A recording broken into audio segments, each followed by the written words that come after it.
The David Pakman Show at davidpakman.com.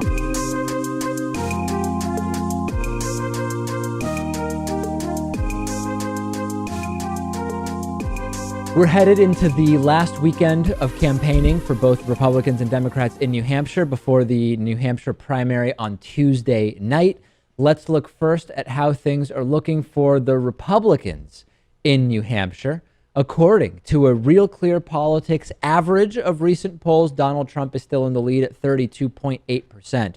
Far behind are Marco Rubio and Ted Cruz at just under 12% each, respectively. Donald Trump up about 20 points over each of them, followed by none other than John Kasich with 11%, Jeb Bush at 9.3%, and Chris Christie at 6.3%. So interesting thing about this, Lewis, number one, Christie, Kasich, and Bush are doing noticeably better in New Hampshire polling than they did in Iowa. That's number one.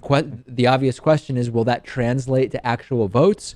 Or is this one of those things that is not going to be reflected? I don't know. I think that Bush certainly will do better in New Hampshire than he did in Iowa. The others, I guess we'll see. Polling would suggest that they will. Yeah. But the most interesting thing is Cruz doing noticeably worse. Yeah, that's right. Yeah. Relative to Donald Trump, Ted Cruz is doing noticeably worse. So we will see.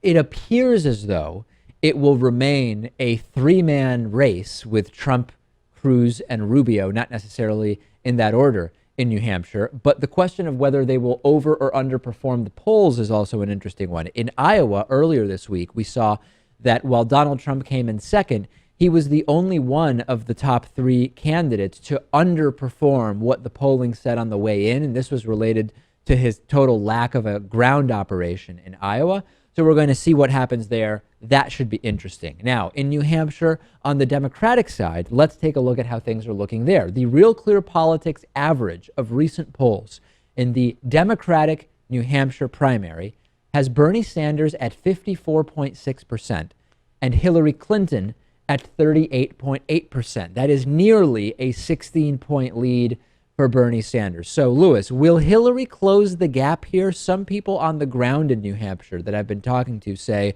that she has the stronger ground game and the stronger get out the vote campaign in New Hampshire, so that it is unlikely that Bernie Sanders will win by 16. Likely he will win, just not by 16. What's your sense? I guess I would agree with that. Likely that he will win. I don't really know much about her infrastructure in New Hampshire, but I'll be rooting for Bernie. Well, what more can we say? Bernie's had the lead the whole time there. I think it's pretty clear that he's going to win. Well, it's funny because both of them are playing up that they're underdogs. Bernie Sanders says, look, whatever the polls say, Hillary Clinton has a long, long history in New Hampshire. The Clinton family is very much loved liked to some extent, in New England, in Massachusetts, in Vermont, in Maine, in New Hampshire, etc. And so that is like sort of a default advantage for Hillary Clinton. Hillary Clinton is saying, hey, Bernie Sanders is way ahead in the polls. I'm playing from behind. I'm the underdog here. It's interesting how they both have an interest in saying they're the underdog. That's just managing expectations, isn't it? I think so, yeah. And then let's not mess around here.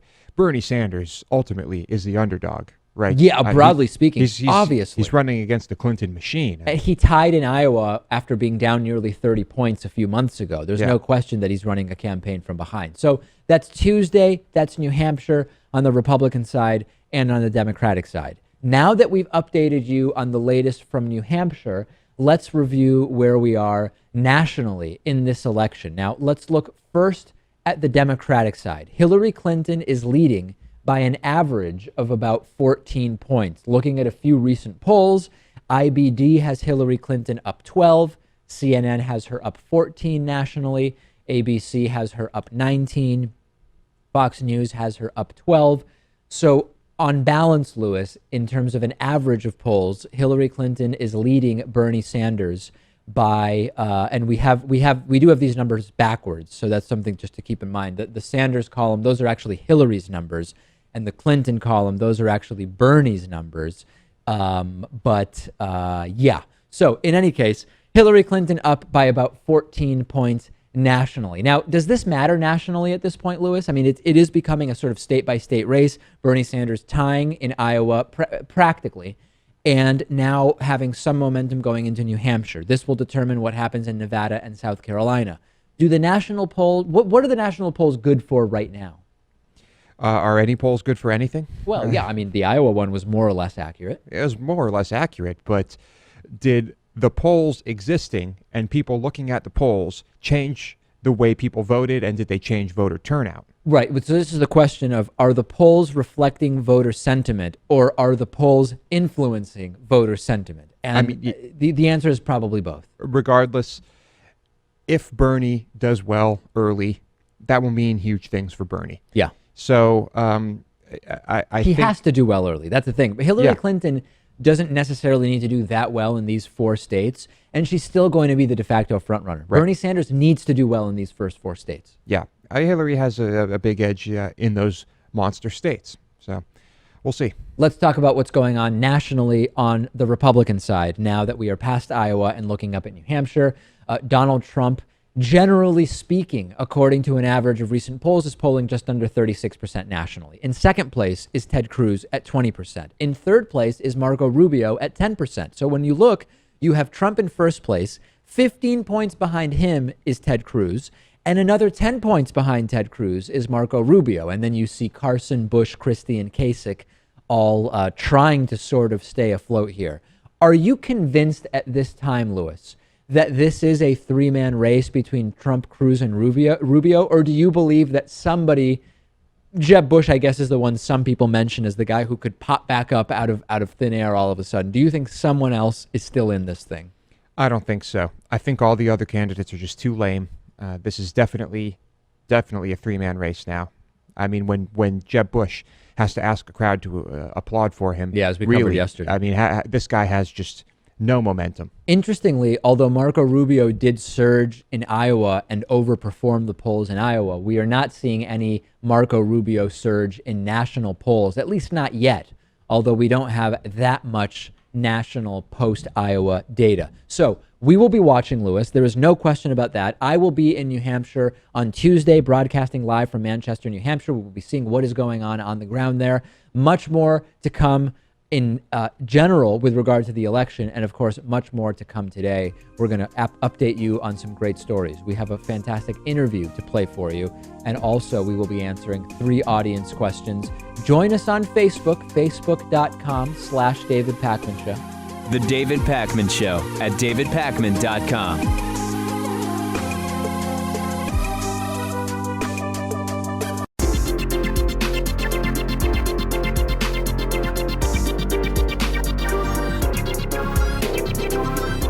The David Pakman Show at davidpakman.com. Remember that our program is mostly funded through the support of our audience through something we call membership. Today's new member of the day is James Baker.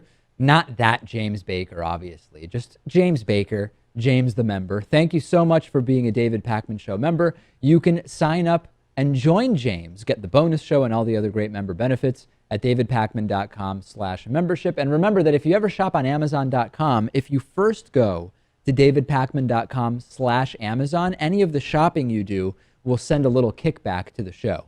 6 years ago this week, Tim Tebow, the football player, and his Super Bowl ad caused a really big stir. Initially, the idea was this is an anti-abortion ad. Tim Tebow, known to be religious, a Christian, devout Christian, etc. And it started so much controversy, and we'll talk about some of the controversy. But first, if you don't remember the ad or if you never saw it, let's play that and then discuss. I call him my miracle baby. He almost didn't make it into this world. I can remember so many times when I almost lost him. It was so hard. Well, he's all grown up now, and I still worry about his health. You know, with all our family's been through, we have to be tough. Timmy, we're trying to tell our story here. Sorry about that, Mom. You still worry about me, Mom? Well, yeah, you're not nearly as tough as I am. Okay, so was it an anti-abortion ad? It is Focus on the Family, which is an anti-abortion group. It says Celebrate Life, which is certainly a reference to not having abortion. But then that's where the controversy exploded, because there's not that much really said in the ad. It's more just the focus on the family, the branding, celebrate life. Gloria Allred, the attorney, said she thought whatever Tim Tebow's mom meant by "you almost didn't make it into this world," that it was made up anyway, or that it certainly had no reference to abortion. This entire thing blew up. And what I came away thinking after this is, I don't really care about Tim Tebow. That was the big takeaway I had. I don't think you cared about him before. Exactly. I think it's just an advertisement for the group, a religiously tinged advertisement for the group. Tim Tebow was on the Patriots for a little while, and this was very scary to me. Yeah. But he didn't last long. No, he didn't. Have athletes become more or less political, would you say, since this incident? I mean, we saw Steve Nash, for example, who is Canadian-born but an American basketball player, make a number of political comments about who he supports, a very progressive guy. We have seen, Charles Barkley, for example, become political, sort of known as a Republican for a long time, but then more recently making pro-democratic, pro-progressive statements. We've seen football broadcaster Al Michaels make that comment when John Kerry was running. Of course, that was after this incident, when they were broadcasting a Patriots game, saying the referees flip-flopped on the call and were certainly in the right state for that, right? We've seen the sports world sort of have elements of politics, and sports themselves can be very political. But do you think that athletes themselves are becoming more openly political or less? I really don't know. I guess over the course of the past 10 years, I would say more, or at least when they are, it's getting more attention. But with social media and the way that has evolved, Yeah. I think it makes things much easier for them to get their message out there. Do you like it when athletes talk about their political views, or are you one of the types of people that says, I don't care, nor do I want to know, I only care about what they're doing on the field? No, if it's an athlete, well, I guess it depends on if it's an athlete that I admire or like. Exactly. And so, yeah, I would like to hear, I would like to hear what Tom Brady thinks about politics. Yeah. Maybe I wouldn't. This is where I get it. The problem is I like hearing about athletes' politics. And if it's athletes that I like, I obviously love it if I find out that they're progressive. But if an athlete I like is a right-wing nut, it really does impact the future of my understanding and interpretation of that person is irrevocably, inextricably tinged by my knowledge about their right-wing politics. That's just the reality. And, there are a lot of right-wing athletes out there. Curt Schilling, the Red Sox former pitcher, great pitcher. Ever since I found out that he was a total right-winger, I just don't really like Curt Schilling anymore. Quite frankly, I couldn't care about him being in the Hall of Fame or not and blah, blah, blah. It really turns me off when they're right-wing nuts. But then I thought, hey, it turns me off when anybody's a right-wing nut. It doesn't matter if it's an athlete. Mm-hmm. So like that question we answered, can you separate... Yeah. Can you separate, what do you call it? The question we're going to talk about later today. Yeah. Can you separate an artist from their art? Can you separate an athlete from their political beliefs? Mm-hmm. I guess I can, but I'm always going to think about Tom Brady with that Donald Trump hat in his locker. Absolutely. No doubt about that. 4 years ago this week, a Newt Gingrich robocall claimed that Mitt Romney was forcing Holocaust survivors to eat non-kosher food. Obviously absurd, but I do want to talk about robocalls. I have received 0 robocalls thus far. I'm interested to see what happens this time around, what would the sort of reality show situation that we have on the Republican side. I wonder if the number of robocalls you get are reduced if you're registered independent, or as it's called here in Massachusetts, unaffiliated. I have not received any I get robocalls every day from people trying to tell me how to save some money on my credit card interest rate. That I get robocalls every single day. Thank you to whoever signed me up for that, by the way. But as far as political robocalls, I don't really get them very often. Maybe these campaigns have learned something about the effectiveness of robocalls.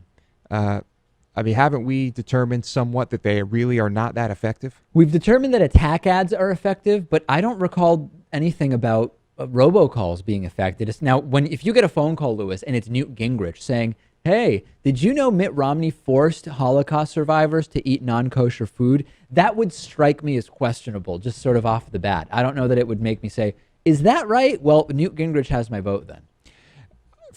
When I get a robocall, it's clear very quickly. Yeah. I usually hang up 3 words into the first sentence. So I don't even know what they're about. Doesn't everybody do that? I was going to say people are increasingly conditioned against autocalls in general, and I think that will be a really big factor with political robocalls, because in years past, the robocall was mostly limited to politics, right? Now that people are getting information on robocalls about switching their electric carrier, about saving money on their car insurance, about restructuring their student debt, about restructuring their credit card debt, blah, blah, blah. I think people are so increasingly conditioned against that call where you hear the clearly fake voice, and they try to trick you now. Sometimes I'll say hello, and then there's a pause, and then you hear hello, and then I say hi, and they go, oh, hi, this is Samantha.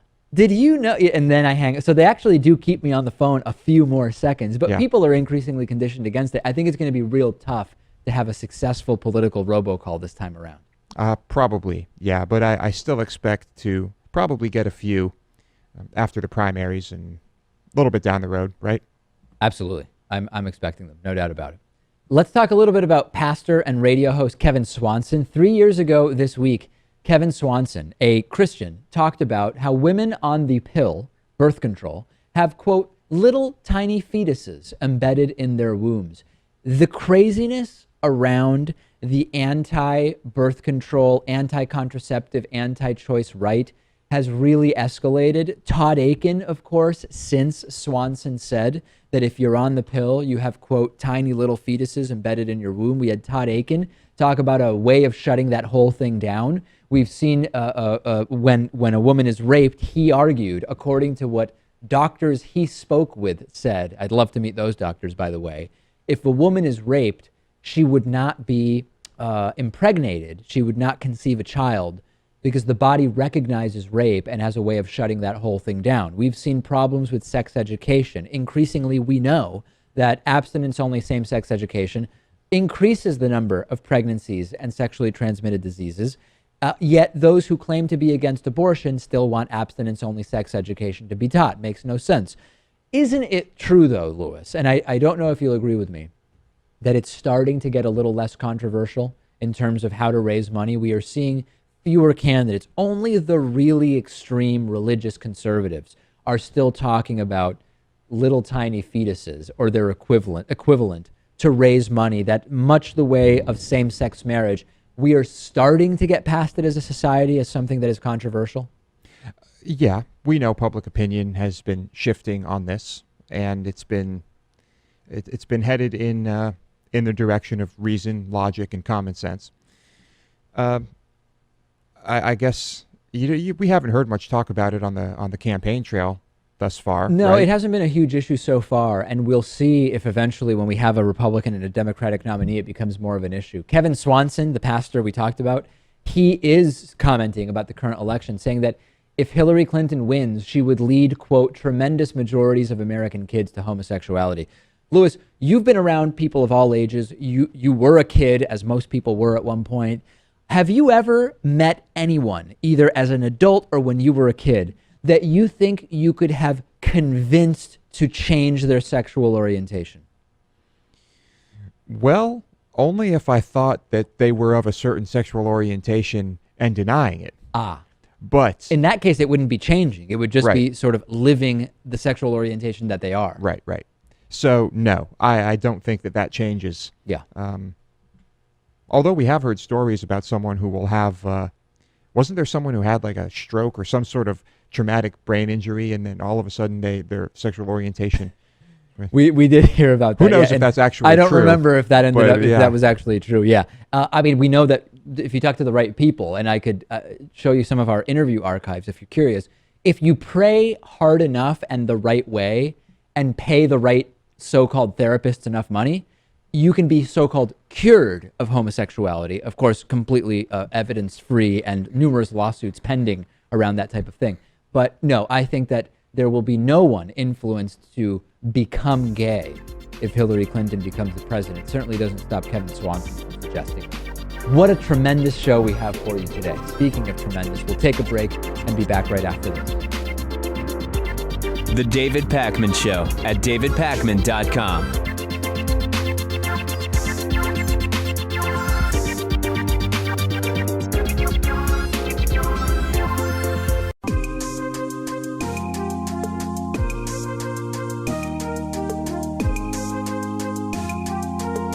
Welcome back to the David Pakman Show. We spoke before the break about the Christian counselors that exist who claim that they can cure you of homosexuality. Totally ridiculous. For today's classic interview, we are going back to March of 2010 when I interviewed Tim Lemont. And speaking of bogus counselors, Tim Lemont believes that psychology and psychiatry are the devil. They are the works of the devil. And we had what was really a relatively civil conversation, given the lunacy of what it was that Tim Lemont suggested on the program nearly 6 years ago. So that's our classic interview today, going back to March of 2010. Tim Lemont, brace yourselves. Hey, welcome back to Midweek Politics. I'm David Pakman here with you for the rest of the hour. If you haven't been on our YouTube channel, you should certainly check it out, and you can go on there, youtube.com/midweekpolitics, subscribe, and then you'll be up to date on all the latest news with Midweek Politics. Tim Lemont is author of the book Church Goeth Before a Fall, and he says Christians should not go to psychologists to fix what only God can. Tim, thanks for calling in today. Hi, how you doing? So tell me, what's on the list of problems that Christians should go to God rather than to psychologists? Why should they go to God rather than psychologists? What are the problems that psychologists can't fix that Christians should be going to God for? Okay, well, if you look at Isaiah 61, Jesus says that God has anointed me to preach good news to the poor, to bind up the brokenhearted. No, let me hold on a second before we get going with that. Yeah. And it would be really good to not go into. We know that our audience prefers just the straight answers rather than the quoting of Bible passages. No so, what are the specific problems that we should go to God instead of psychologists? Okay, basically, I'll just give you my own personal testimony. Yeah. As a kid, I was abused myself, and I had baggage. And when you experience something that you went through that's really difficult like that, you experience fresh, raw emotions, and you hang on to it like baggage. And what you need mending. And Christ is the only one who can do that. He's the one that can reach inside of you, and he can help you to forgive the people that did it to you. He can help you accept the fact that you went through it.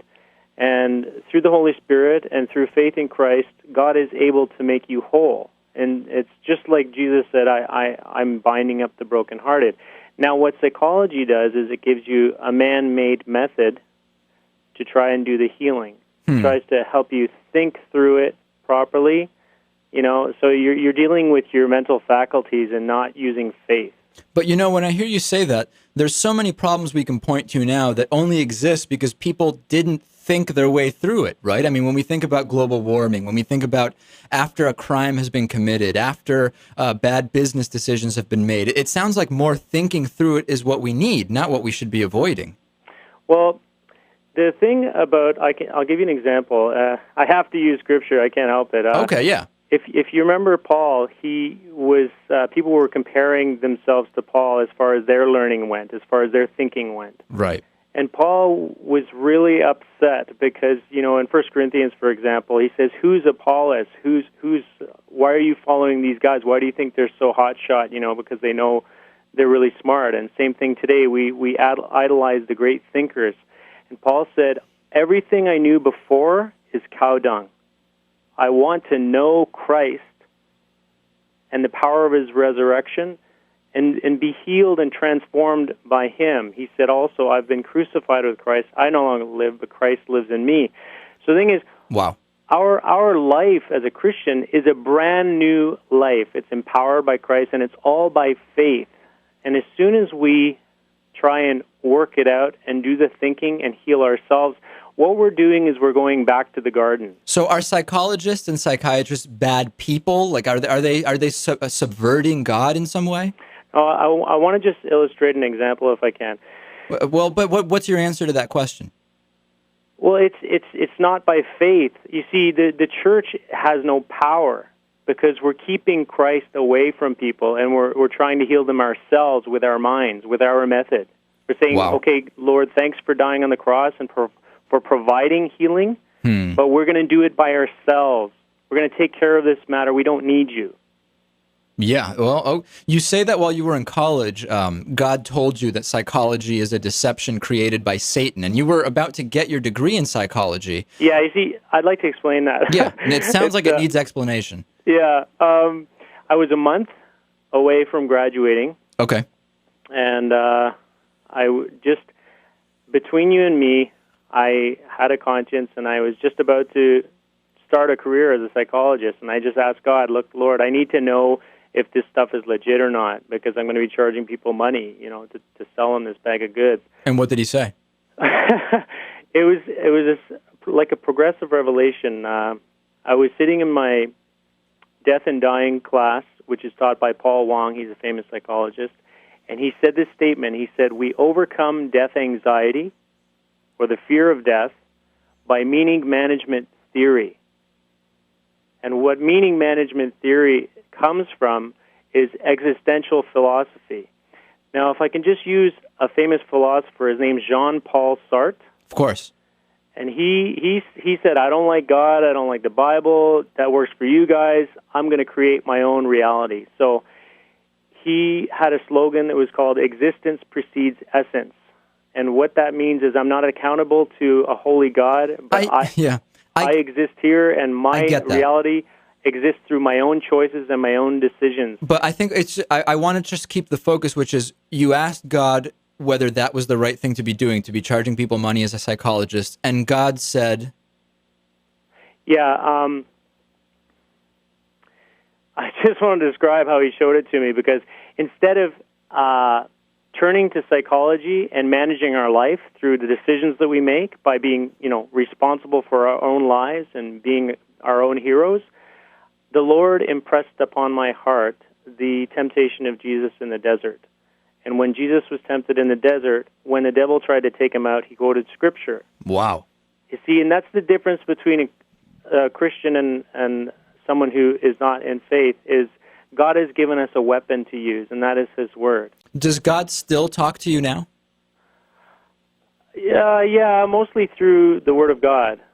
Okay, I think I understand. See, it's very hard. I'm trying to understand this as best I can, but when I hear someone say God told them psychology was created by Satan, I think that's something someone should be discussing with a psychologist rather than saying that is proof that psychologists are the evil ones. We're just we're coming to it from a very different angle, are we not? Well, the whole problem in a nutshell is that the Christian life is a miracle, and it's by faith in Christ. We're either, just a very simple point I'm going to make. Yeah. In this life, we're either going to trust God or we're going to trust ourselves. The Christian life is from faith from first to last. And let's say I have a problem that I'm trying to deal with, and it's bothering me, and I'm tormented by it.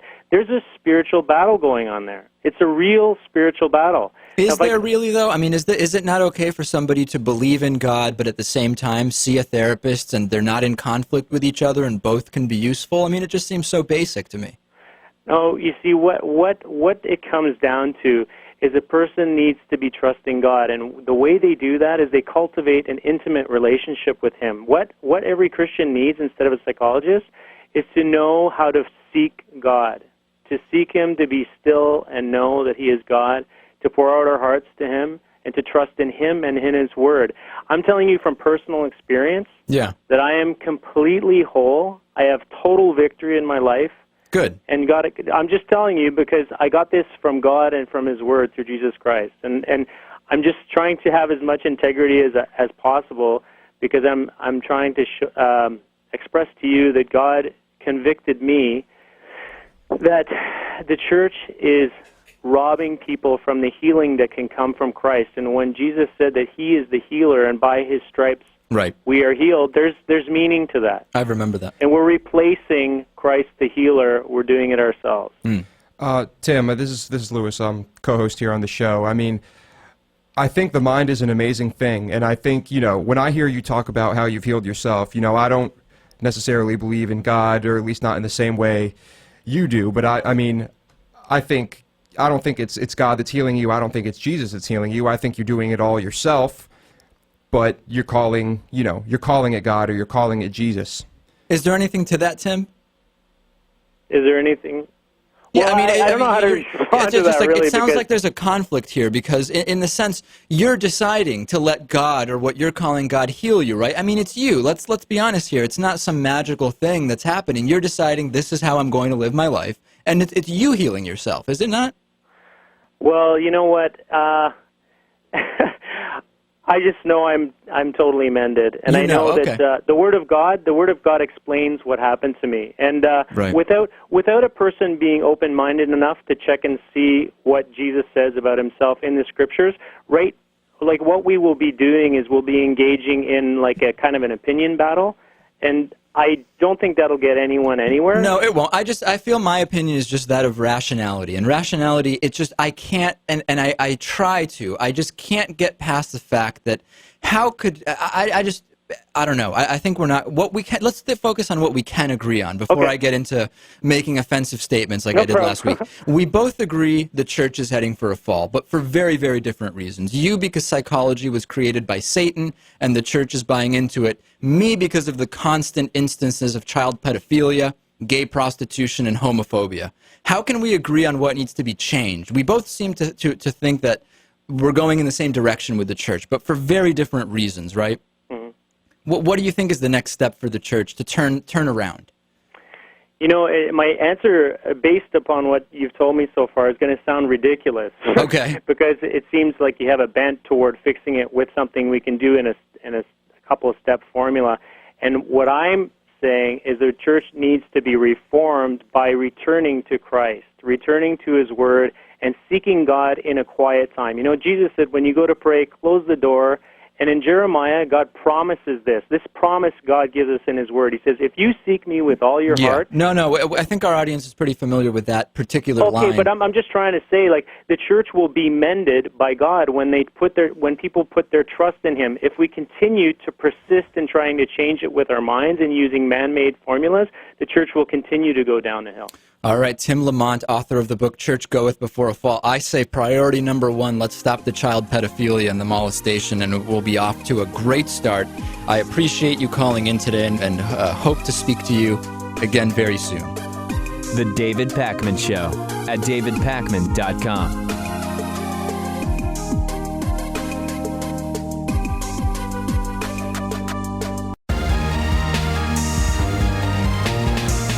The David Pakman Show at davidpakman.com.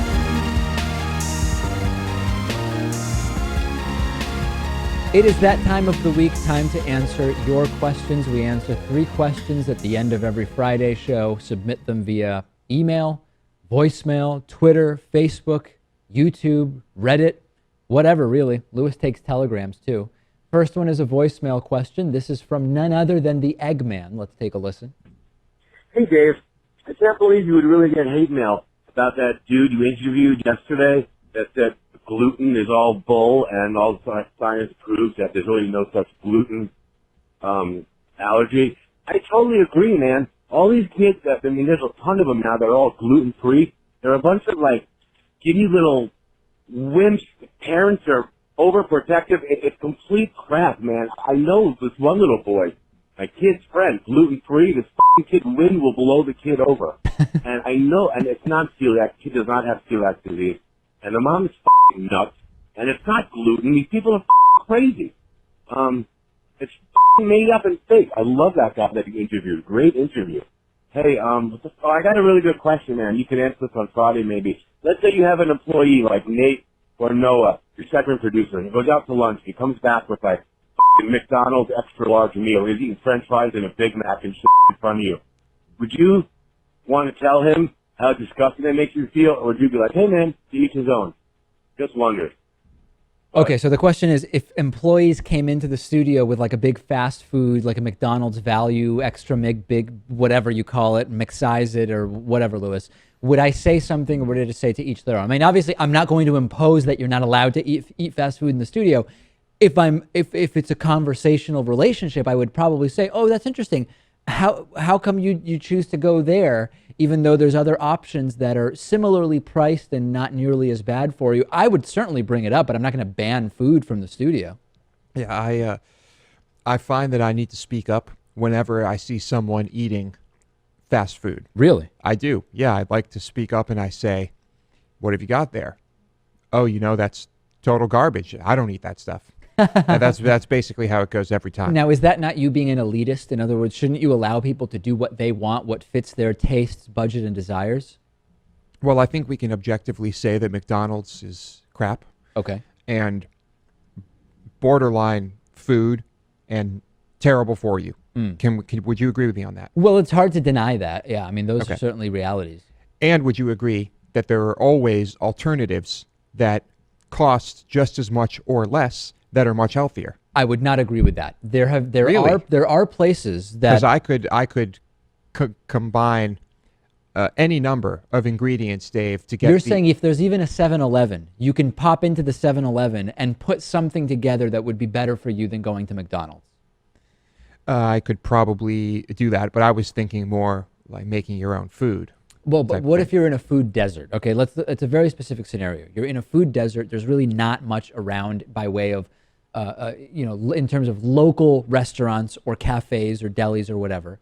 And it's lunchtime at work. Let's say you did make your lunch, but on the way to work, like what happened to me last week, the mason jar you have with your lunch in it falls, but through no fault of your own, right? And it explodes on the ground. Your lunch is gone, okay? You now have to go somewhere. It's possible that McDonald's, Wendy's, and whatever are literally the only options around. So your choices are not to eat or to go to one of those places. Okay, that's, I guess, a scenario that could happen. But if those places are open, can't you still run into the store real quick and just buy some fruit or a bag of something? Or, You mean go to a grocery store? Yeah, or whatever. Well, I mean, I guess every scenario is different. Okay, Maybe you can, anyway, maybe you can't. The point is that Yeah. we would both probably bring up the fact that we do not like the food, that we think it's terrible for you, and that the employee should probably not be eating that for health reasons. If it was the McRib, I think I would be immediately forced to bring something up. If it was something else from McDonald's, Burger King, or one of those places, I would probably be a little more calm about the entire thing. But yeah, I would probably bring it up and say, oh, how long are you really into fast food? How long have you been eating fast food? Have you always eaten fast food? What are your favorite items? Are you aware of this thing about it? Are you aware about that? Yeah, I would probably bring it up, but people are free to bring into the studio whatever they want. Lewis brings in all sorts of stuff, and it's no big deal. Not everything has to be the way I would do it, right? That's the great thing about freedom. That's true. I'm certainly not bringing in any fast food. That doesn't happen. No, hasn't happened yet, at least. That's for sure. Next question today is from Brittany. Brittany said, as you know, David Bowie died, and there was a huge response from fans around the world who were saddened by his death. In the midst of this, there were suggestions that the hero worship was undeserved because of allegations that David Bowie slept with underage female fans in the 1970s. Regardless of whether the statutory rape allegations are true, my question is whether it's possible to separate the art from the artist. If the artist does something illegal or immoral, is it possible to still be a fan of their work, or is their work irrevocably tainted? Is there a sliding scale that depends on how bad the act is? And if so, where would you draw the line? What acts are bad enough that you would discount the artist's work wholesale? This is a very interesting question. For me, there is a sliding scale, and it just depends on what we're talking about. Let me give you an example. Okay, I'm trying to think of one. Mel Gibson, right? Absolutely disgusting anti-Semite, completely off the wall. I can't see the sight of the guy. I have not watched a Mel Gibson movie in I don't know how many years. I would not see any new Mel Gibson movies, period. I mean, I'm just disgusted with the guy, Lewis. I boycott Mel Gibson. That's it. I can't separate his vile nature from his work. Absolutely, just can't do it. Now, how about artists? Okay, what's an example? How about David Bowie? David Bowie, for example. Yeah, I mean, for me, to be honest, I didn't know about these allegations, so that was probably a factor. But yeah, I mean, I can appreciate David Bowie's music and still be aware of the fact that he's accused of doing horrible things, which may or may not be true. I just don't know the background on that. Here's another example. I don't love Metallica, but sometimes I'll hear Metallica and I can enjoy a couple Metallica songs. My understanding is that their lead singer, James Hetfield, at minimum, is a right-winger. I don't agree with his politics, but does it affect my enjoyment of Metallica? To the extent that I enjoy Metallica, which is sort of like a 5 out of 10, it doesn't change my enjoyment of Metallica. So yeah, I think it's a sliding scale of sorts. Ted Nugent, I mean, it's very easy with Ted Nugent. I think his music is an absolute abortion, and I can't stand the guy politically. So that it was very, very easy to continue never listening to Ted Nugent. Okay. Well, as I've said, I like some of David Bowie's music. Yeah. And yeah, the allegations are that in the 70s, young girls were throwing themselves at him, and for whatever reason, he either didn't ask or find out how old they were. He succumbed. Yeah, was he on a lot of drugs and alcohol at the time? Probably, but that's no excuse. He indulged. There are musicians that have done far worse things, but still, I can separate the two, and I listen to some music from people that are self-professed white supremacists, Really? homophobes, even murderers, and Wow. and I can still listen to the music, and I can separate that. It's I suppose I don't know if there's this sliding scale for me because I'm also repulsed by Mel Gibson, but if there's a movie he's in or makes that I want to see, I'll probably still check it out. Out of curiosity, what movie might that be? I mean, I can't even really think of one. Well, there was the one that he filmed in the area we're from not too long ago. Oh, yeah. What was it called? I don't know. Never seen it. Edge of Darkness. No interest. Edge of Darkness. And you know Check, what? It really please. wasn't that bad. Yeah. Okay. No, that's fair. I think the other, another example would be like John Voight. John Voight is known to be one of the right-wing Hollywood guys. If I see a movie with John Voight and John Voight pops up, I'm annoyed about John Voight. I mean, but I'll still watch it, and sort of, for me, it is sort of a sliding scale. Take it one at a time. How do I feel about it? Fred Thompson, when he was in Law and Order, was it SVU? I don't remember which Law and Order Fred Thompson was in.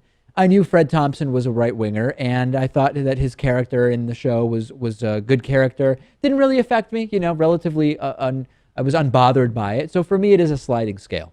Okay. Yes. At some point on Dave's sliding scale, he'll hit the mark called boycott. Right. I don't think I have that one. I don't think I have a scale. That's just me. Nora wrote into me. Nora said, "Is cheating in a relationship objectively bad if both people know about it and are okay with it?" So this could be handled a couple of different ways. There are those who have a sort of religious understanding of marriage, which is typically cherry-picked from a particular text and not representative of everything that particular religion may have ever said about marriage. I don't know which religion I might be alluding to. It could be any, I guess. But anyway, they would say, Lewis, that no, marriage is a very specific thing. It involves maybe a man and a woman only, and it involves no sex outside of marriage. Anything other than that is morally wrong. I don't subscribe to that. I think marriage is a completely human-created entity. I think that there are arguments to be made for the sort of natural drift to monogamy or not monogamy. What's the opposite of monogamy, Lewis? Polygamy? Polygamy, right. I can't believe I forgot that. So I think that there's sort of a naturalistic argument to be made for either. It's sort of arbitrary the way we've set up society. I believe that the only way to argue that cheating is, and even the term cheating is a term that implies something. I guess what we're talking about is sex outside of a particular relationship. The only way to argue that it is objectively bad or immoral or whatever would be if you can say with certitude that it does negatively impact the people or others involved, could be children, whoever else, regardless of what the setup is. But Lewis, why would I have a problem if you have a couple, and we know couples like this, if you have a couple who says, hey, you know what? We're sort of like in our primary relationship here, but we're both sort of allowed to, within the constraints of the relationship, do whatever we want and be with other people. Why is that objectively bad? I mean, maybe you could come up with data that explains why it's objectively bad, but I have no problem with it if that's what people want to do. When I read the question, I thought to myself, well, if both people know about it and are okay with it, then it's not cheating. Yeah. So I guess really the question is like sex outside of the relationship. Adultery. I think that's the question. I think we can say objectively that cheating is bad if the person does not, one of the people does not know about it. If it's by definition cheating. If it's by definition cheating, that's bad. If there's adultery happening and that's okay with both parties and it's agreed upon, whatever. We certainly don't have any religious objections to that or moral ones. I mean, that was going to be my question. If there's an understanding and that's the agreement, so be it. Do I think people are bad? You hear about politicians who have an understanding, right, with their significant others, where, yes, this is our relationship and this is good for us politically and career-wise to sort of be presented as this relationship, but really we have sort of other interests and whatever, and house of cards, or call it whatever scenario you want to talk about. Yeah, I mean, we could, I'm sure, make arguments as to why it is negative in some ways. There's no question that those arguments could be made. But if it's what individuals want to do, I can't see any reason to try to restrict or say that it is objectively a bad thing. That's where I am on it. I don't know what would change my mind. Yeah, for some people, they won't be able to handle that decision, Right. and it will be a problem. Others, I'm sure, probably love it, maybe even enjoy it, the thought of that type of thing. And for them, I'm sure it works quite well. All right. Yeah, you've heard it from Lewis. That is an answer to Nora's question. Great questions this week from the Eggman, as well as from Brittany and from Nora. We have a terrific bonus show coming up for you today. davidpakman.com/membership is how you sign up. Remember that this program is not funded by big corporations or media conglomerates, but rather mostly by you, our viewers, and our podcast and radio audience. So consider signing up. Get all of the benefits at davidpakman.com/membership.